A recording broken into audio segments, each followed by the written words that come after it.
Adi zamanların izahına baxaq. Deməli,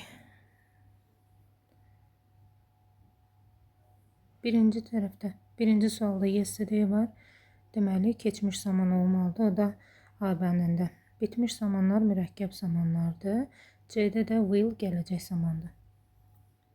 İkinci sualda ago var. Sadə keçmiş olmalıdır və ortada yanda olduğuna görə hər ikisi də eyni zamanda olmalıdır. A bəndi. Has had, bunlar bitmiş zamandır. Mürəkkəb zamanlardır. İkinci tərəfdə də has var. B bəndində enter, switch indiki zamanlardır. Əgər feilin sonunda s varsa, bu indiki zaman olduğunu göstərir. Add olanda və yaxud da kökündən dəyişən olanda, məsələn go, went, bunlar keçmiş zamandır. Will olanda gələcək zaman. If olanda cümlənin bir tərəfi indiki gələcək, digər ya da hər iki tərəfi keçmiş olur. İndi burada bizə will veribsə, demək bu tərəf olmalıdır, indiki sadə zamanda. O da A bəndində. B bəndi gələcəkdir, ifdən sonra gələcəkləri silməliyik. C keçmişdir, sonunda edi var, had mürəkkəb zamandır.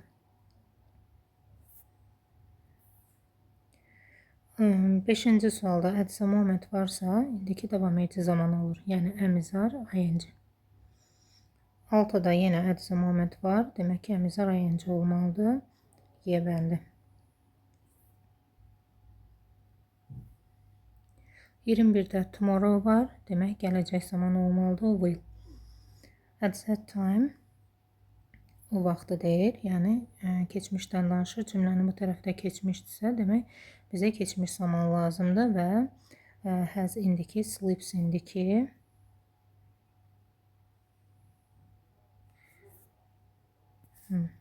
has indiki, sleeps indiki, is indiki, will gələcək, keçmiş ancaq A variantındadır.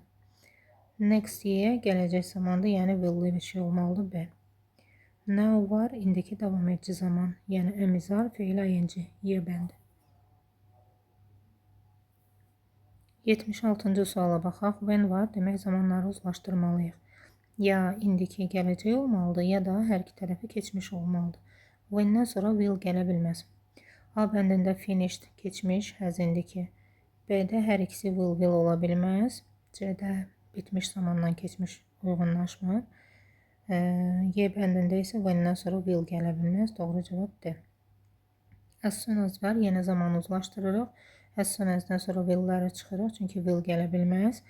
A bəndində bitmişlər olmaz. D-də də yenə hər ikisi bitmiş olmaz. C bəndi.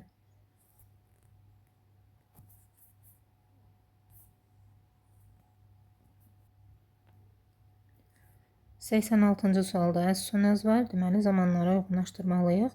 Ya hər iki tərəf keçmiş zaman olmalıdır, ya da bir tərəf indiki, bir tərəf gələcək zamanda. As soon as-dən sonraki hissədə, yəni bu hissədə gələcək zaman işlənə bilməz. Deməli 3 səhvdir, 5 səhvdir.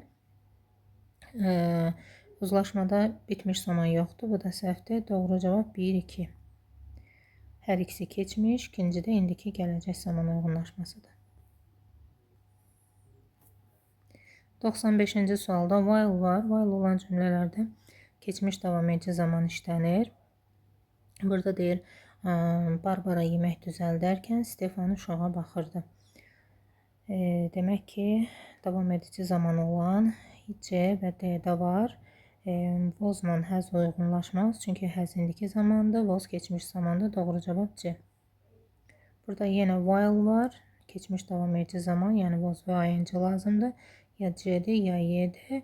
Yenə C bəndi səhvdir, çünki indiki zamandan keçmiş zaman uzlaşmaz. Doğru cavab Y.